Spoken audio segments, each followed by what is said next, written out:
Hello students, चलिए start करते हैं। एक्सरसाइज 13.5 का क्वेश्चन नंबर 3 देखते हैं क्या है। There are 5% defective items in a large bulk of items. बहुत सारी आइटम्स हैं, उनमें से 5% क्या है, डिफेक्टिव आइटम है। What is the probability that a sample of 10 item will include not more than 1 defective item.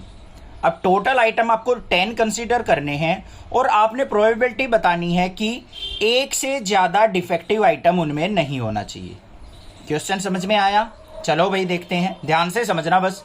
5% defective है तो 95% क्या हो जाएंगे, नॉट डिफेक्टिव। तो इनकी प्रोबेबिलिटी हम यहां पे लिख लेते हैं।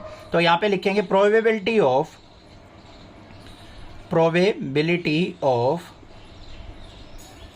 डिफेक्टिव आइटम्स क्या कहिए बच्चों, 5%। 5% का मतलब क्या है, 5/100। इसको कट करना चाहो तो कर सकते हो, नहीं तो आप ऐसे भी छोड़ सकते हो। तो हमने कट कर लिया, यहां पे आ गई 1/20। तो 1/20 चांसेस है हमारे डिफेक्टिव आइटम आने के। अब नॉट डिफेक्टिव की क्या हो जाएगी, probability of not defective item क्या हो जाएगी, 1 - 1/20। अब भाई 1/20 हमारी डिफेक्टिव की है, तो नॉट डिफेक्टिव की निकालनी है तो 1 में से सब्ट्रैक्ट कर लेंगे। 20 - 1 क्या हो गया, 19/20 आ गई हमारी किसकी प्रोबेबिलिटी, नॉट डिफेक्टिव की। बात क्लियर, कोई दिक्कत नहीं होनी चाहिए, समझ में आ गई होगी यहां तक बात। अब उसके बाद हमें क्या करना है, हमें कंसीडर करना है कि हमारे पास 10 आइटम है। जो बल्क आइटम कह रखे थे वो कितने हैं, 10 आइटम। उसमें हमने प्रोबेबिलिटी निकालनी है कि not more than 1 defective item होना चाहिए। किसकी कही है, not more than 1 defective item. तो प्रोबेबिलिटी ऑफ, यहां पे x मान लेते हैं हमारा random variable, is equal to किसकी निकालनी है, not more than 1 defective item होना चाहिए। तो किस किस की होगी, probability of x equal to 0 लेंगे, मतलब एक भी डिफेक्टिव ना हो, और दूसरा ज्यादा से ज्यादा एक डिफेक्टिव हो सकता है, तो probability of x equal to 1 consider करेंगे। दोनों की प्रोबेबिलिटी हम लेके चलेंगे, या तो हमारा एक भी डिफेक्टिव नहीं होगा या हमारा एक ही डिफेक्टिव होगा, उन दोनों को लेके चलेंगे।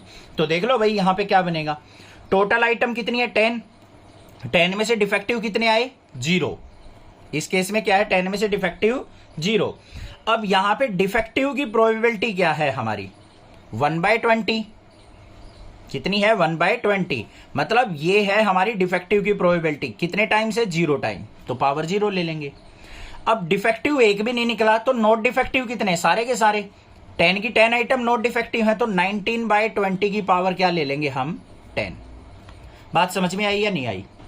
ध्यान से देखो बच्चों, ये तो हमारा कॉम्बिनेशन बन गया। 10 में से 10 आइटम टोटल थे, उसमें से हमने प्रोडक्ट निकाला 0 डिफेक्टिव, तो कॉम्बिनेशन बन गए। उसके बाद 0 डिफेक्टिव की प्रोबेबिलिटी क्या होगी, डिफेक्टिव की प्रोबेबिलिटी थी 1/20, तो 1/20 की पावर 0।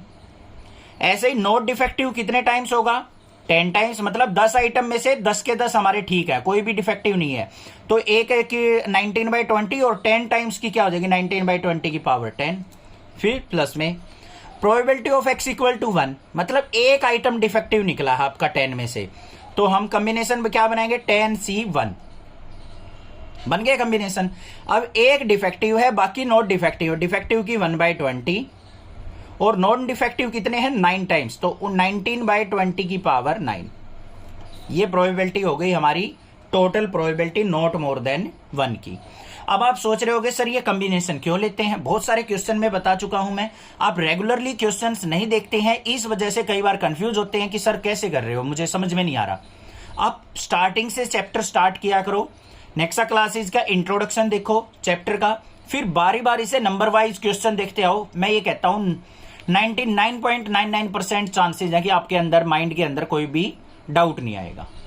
अब यहां पे कॉम्बिनेशन क्यों बने बच्चों, देखो 10 आइटम थे भाई, यहां पे मान लो क्या है, 10 आइटम्स, 4 5 6 7 8 9 10। अब इनमें से एक डिफेक्टिव कहा है उसने। अब भाई मान लो पहले बच्चे ने कहा ये डिफेक्टिव होगा, दूसरे ने कहा सर ये वाला भी हो सकता है, तीसरे ने कहा ये हो सकता है, तो 10 के 10 की अलग अलग चॉइस होगी या नहीं होगी, तो 10 अलग अलग कॉम्बिनेशन बन गए हमारे। उन कॉम्बिनेशन को 10C1 से सोल्व आउट करेंगे कि 10 में से कोई भी एक डिफेक्टिव हो सकता है। इसको सिंप्लीफाई कर लो, क्या हो जाएगा, 10C0 क्या दे रखा है 10c 0, ये तो हमारा 1 ही हो गया। तो यहां पे कॉमन क्या आ जाएगा 19/20 की पावर 9, अंदर क्या बच गया हमारे पास यहां पे 1,